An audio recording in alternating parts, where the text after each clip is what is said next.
다 함께 사도신경 하심으로 2024년 9월 6일 금요일 온라인 아침 기도회 하나님께 올려드리겠습니다. 전능하사 천지를 만드신 하나님 아버지를 내가 믿사오며 그 외아들 우리 주 예수 그리스도를 믿사오니 이는 성령으로 잉태하사 동정녀 마리아에게 나시고 본디오 빌라도에게 고난을 받으사 십자가에 못 박혀 죽으시고 장사한 지 사흘 만에 죽은 자 가운데서 다시 살아나시며 하늘에 오르사 전능하신 하나님 우편에 앉아 계시다가 저리로서 산자와 죽은 자를 심판하러 오시리라. 성령을 믿사오며 거룩한 공회와 성도가 서로 교통하는 것과 죄를 사하여 주시는 것과 몸이 다시 사는 것과 영원히 사는 것을 믿사옵나이다. 아멘. 찬송가 401장 찬송하시겠습니다.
하나님 아버지 감사합니다. 오늘도 또 새로운 금요일 하루를 저희들에게 허락하시고 오늘 하루도 주님께서 말씀을 통해서 하늘의 은혜로 충만하게 채우셔서 하나님 오늘도 어떤 유혹에도 흔들리지 아니하고 주님 인도하시는 길로만 나아감으로 말미암아 주님이 예비하신 승리의 축복 생명의 축복을 누리며 살게 하시려고 저희들을 불러주심을 감사드립니다. 하나님 오늘도 주님이 주시는 말씀을 통해서 주님께서 오늘 하루 저희들이 어떤 길로 나가길 원하시는지 어떤 삶을 살기를 주님이 간절히 원하시는지 바르게 깨닫게 하시고 또 순종케 하여 주셔서 오늘도 주님께서 예비하신 생명의 축복을 풍성히 누리며 하나님께 영광 돌리는 복된 하루가 되게 하여 주옵소서. 감사드리오며 우리 주 예수 그리스도의 이름으로 기도드리옵나이다. 아멘. 자, 이 시간에 하나님이 주시는 말씀은 예레미야 48장 1절부터 10절까지 말씀 보겠습니다. 자, 화면을 보시면서 예레미야 48장 1절부터 우리 함께 합독하시겠습니다. 모압에 관한 것이라 만군의 여호와 이스라엘의 하나님께서 이와 같이 말씀하시되 오호라 느보여 그가 유린당하였도다. 기랴다임이 수치를 당하여 점령되었고 미스갑이 수치를 당하여 파괴되었으니 모압의 찬송 소리가 없어졌도다. 헤스본에서 무리가 그를 해하려고 악을 도모하고 이르기를 와서 그를 끊어서 나라를 이루지 못하게 하자 하는도다. 맏맨이여 너도 조용하게 되리니 칼이 너를 뒤쫓아가리라. 호로나임에서 부르짖는 소리여 황폐와 큰 파멸이로다. 모압이 멸망을 당하여 그 어린이들이 부르짖음이 들리는도다. 그들이 루힛 언덕으로 올라가면서 울고 호로나임 내리막길에서 파멸의 고통스러운 울부짖음을 듣는도다. 도망하여 내 생명을 구원하여 광야의 노간주 나무같이 될지어다. 내가 내 업적과 본물을 의뢰함으로 너도 정복을 당할 것이요 그모스는 그의 제사장들과 고관들과 함께 포로되어 갈 것이라. 파멸하는 자가 각 성읍에 이를 것인즉 한 성읍도 면하지 못할 것이며 골짜기가 멸망하였으며 평지는 파멸되어 여호와의 말씀과 같으리로다. 모압에 날개를 주어 날아 피하게 하라. 그 성읍들이 황폐하여 거기에 사는 자가 없으리로다. 여호와의 일을 게을리하는 자는 저주를 받을 것이요 자기 칼을 금하여 피를 흘리지 아니하는 자도 저주를 받을 것이로다. 아멘.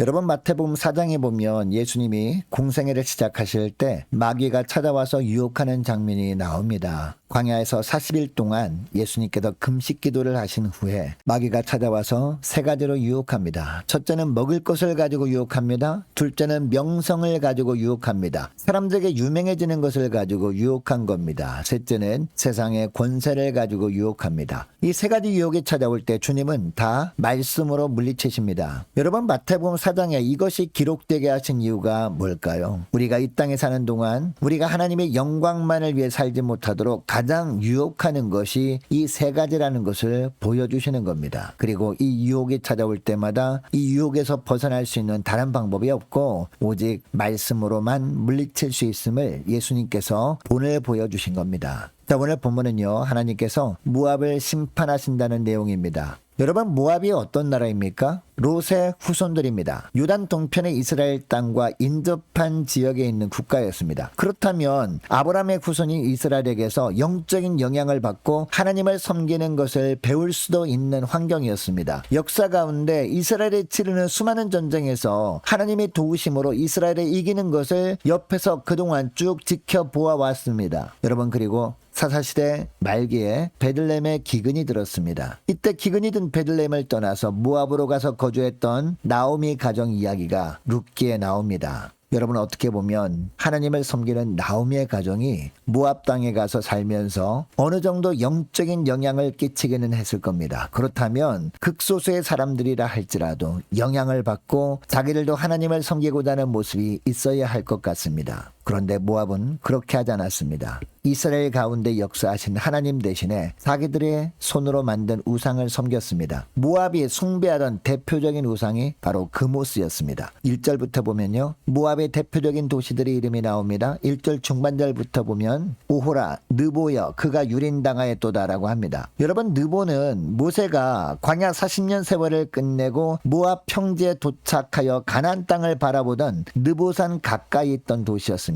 그런데 이 느보가 유린당한다는 겁니다. 그리고 기럇아임도 모압의 주요 도시들 중에 하나였는데 이 기럇아임이 수치를 당하여 점령될 것이라고 하고 있습니다. 여러분, 그리고 이 느보와 기럇아임이라는 도시는 명성이 자자했던 도시였다라고 합니다. 포도 재배와 목축업을 통해서 경제적으로 풍요로웠던 곳이었다라고 합니다. 그런데 가나안 원주민들에게는 쉽게 동화되어서 모압 자신들이 섬기는 우상인 그모스를 섬길 뿐만 아니라 가나안 거민들이 숭배하던 바알 부올까지 열성적으로 섬겼습니다. 여러분, 모압 사람들이 이처럼 그모스뿐만 아니라 바알 부올을 숭배했지만 바로 이웃 나라인 이스라엘을 섬기는 하나님은 외면했던 이유가 뭘까요? 더 부유해지고 싶었기 때문이었습니다. 그래서 주변 나라들에게 명성을 더 얻고 싶었기 때문이었습니다. 그러니까 그모스와 바알 부올은 풍요를 가져다 주고 명성을 가져다 주지만 하나님은 아무 이유도 없이 이런 것들을 주시는 분이 아니었기 때문이었습니다. 그래서 하나님을 섬기는 이스라엘에 대하여는 적대적인 감정을 품어왔던 겁니다. 그런데 오늘 본문을 보면 모압의 이러한 우상 숭배는 나라를 망하게 하는 주요 원인이 되었음을 알 수 있습니다. 자, 7절을 보시기 바랍니다. 내가 내 업적과 부물을 의뢰함으로 너도 정복을 당할 것이요 그모스는 그의 제사장들과 고관들과 함께 포로되어 갈 것이라 라고 합니다. 그리고 8절 말씀도 보시기 바랍니다. 이 우상숭배의 죄악 때문에 하나님께서 심판하시는 것이 얼마나 끔찍한 심판인지가 나옵니다. 자, 8절을 보시기 바랍니다. 파멸하는 자가 각 성읍에 이를 것인즉 한 성읍도 면하지 못할 것이며 골짜기가 멸망하였으며 평지는 파멸되어 여호와의 말씀과 같으리로다 라고 합니다. 여러분, 이처럼 우상숭배는요, 개인은 물론이거니와 사회와 국가를 병들게 합니다. 풍요와 명성을 얻기 위한 우상숭배는 하나님께서 가장 싫어하는 행위이기 때문입니다. 여러분이 이처럼 모압의 많은 도시들에 대한 심판을 말씀하시는 것을 보면 모압 안에 있는 도시들은 예외가 없는 심판임을 말씀하시는 겁니다. 자, 그리고 10절을 보면 또 뭐라고 합니까? 여호와 일을 게을리하는 자는 저주를 받을 것이요 자기 칼을 금하여 피를 흘리지 아니하는 자도 저주를 받을 것이리로다 라고 합니다. 여러분, 무슨 이야기입니까? 철저한 심판이라는 겁니다. 여러분, 창세기 11장에 보면 바벨탑 사건이 나옵니다. 여러분, 이때 사람들이 바벨탑을 쌓았던 이유가 뭘까요? 스스로 세상에 이름을 내고자 했기 때문이었습니다. 즉 명성을 위해 바벨탑을 쌓았던 것이었습니다.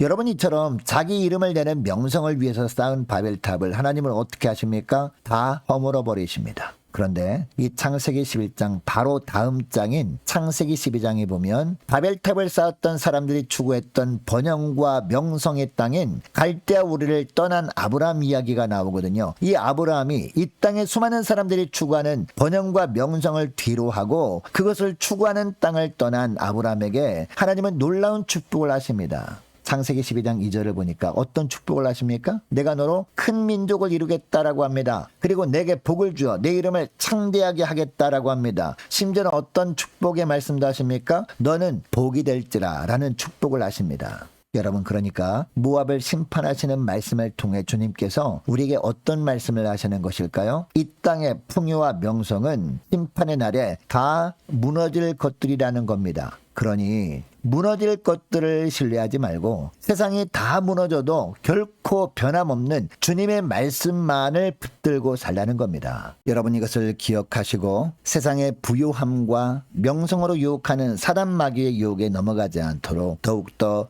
말씀으로 온전히 무장된 가운데 살아갈 수 있도록 은총 내려달라고 함께 간절히 기도하는 이 새벽 될 수 있기를 원합니다. 자, 계속해서 기도할 것은요, 오늘 금요일입니다. 오늘 저녁에 있을 금요 심야 기도회를 위해서 함께 기도하길 원하고 또 오는 주일 예배를 위해서 함께 기도하길 원합니다. 후반기 사역을 위해서 함께 기도하길 원하고 유초등부 중고등부 청년부와 남녀 전도회와 각 구역을 위해서 함께 기도하길 원합니다. 모이게를 힘쓰는 구역들 되게 하시고 구역 예배로 모일 때마다 간증거리가 넘치게 달라고 간절히 기도하길 원합니다. 많은 환우들을 위해서 기도해 주시기 바라고 군복무 중인 유호성 형제를 위해서 취업을 앞둔 청년들을 위해서 성사님들 가정들과 나라와 민족과 우리 교회의 앞날을 위해서 또 저와 여러분이 가지고 나온 기도 제목을 놓고 우리 함께 기도하기를 원합니다. 기도하겠습니다.